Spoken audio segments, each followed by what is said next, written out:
ரோட்ல நிறைய படத்துலலாம் வந்து கார்ஸ் வந்து பார்த்துருப்பீங்க. நேரில் வந்து பார்த்துருக்கீங்களா? அதுவும் மியூசியமில். வணக்கம், நான் உங்கள் சுரேந்தர். வீடியோ பார்க்கறதுக்கு முன்னாடி மறக்காமல் நம்ம பேஜை ஃபாலோ பண்ணிக்கோங்க. அப்போ தான் நான் போகிற வீடியோஸ்லாம் உங்களுக்கு வரும். ஆக்சுவலாக ஜிடி நாயுடு மியூசியமில் நிறைய கார் கலெக்ஷன் வந்து வச்சுருந்தாங்க. இங்கே வந்து 100+ கார்ஸ் வந்து இருந்துச்சுங்க. ரொம்ப விண்டேஜான கார்ஸாக இருந்துச்சு. அந்த காலத்தில் வந்து எப்படிலாம் வந்து யூஸ் பண்ணாங்க ஃபாரின் கண்ட்ரீஸில், எப்படி வந்து கண்டுபிடிச்சாங்க, எவ்வளோ கார்லாம் வந்து ப்ரொடியூஸ் பண்ணாங்க, அதோட ஃபுல் டீட்டெயில்ஸ் வந்து ஹிஸ்ட்ரி எல்லாமே வந்து A to Z வந்து அந்த ஒவ்வொரு காருக்கு வந்து சொல்லியிருந்தாங்க. ஸோ அந்த கார் லவ்வர்ஸ்க்குலாம் வந்து இந்த பிளேஸ் வந்து ரொம்ப ரொம்ப பிடிக்கும். காருக்குள்ளே வந்து எவ்வளோ வந்து பார்ட்ஸ்லாம் வந்து இருக்குது அதெல்லாம் வந்து வச்சுருந்தாங்க.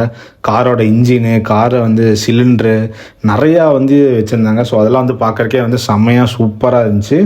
இங்கே வந்து ஃபாரின் கார்ஸ் மட்டும் இல்லாமல் இந்தியாவில் கண்டுபிடிச்ச கார்ஸ்லாம் வந்து நிறையாவே இருந்துச்சுங்க. நிறையா பிராண்டடான கார்ஸ் கூட இருந்துச்சு. அதுக்கப்புறம் ஜிடி நாயுடு வந்து நம்ம கோயம்புத்தூரில் வந்து ஃபஸ்ட்டு இன்ட்ரடியூஸ் பண்ண பஸ் எல்லாம் வந்து இருந்துச்சுங்க. டைம் கிடச்சா வந்து இந்த மியூசியம்க்கு வந்து போய் பாருங்கள், சூப்பராக இருக்கும். ஆக்சுவலாக இதோட டைமிங்ஸ் வந்து பார்த்தீங்கன்னா 9 to 5:30ங்க. மண்டே மட்டும் லீவாக இருக்கும்.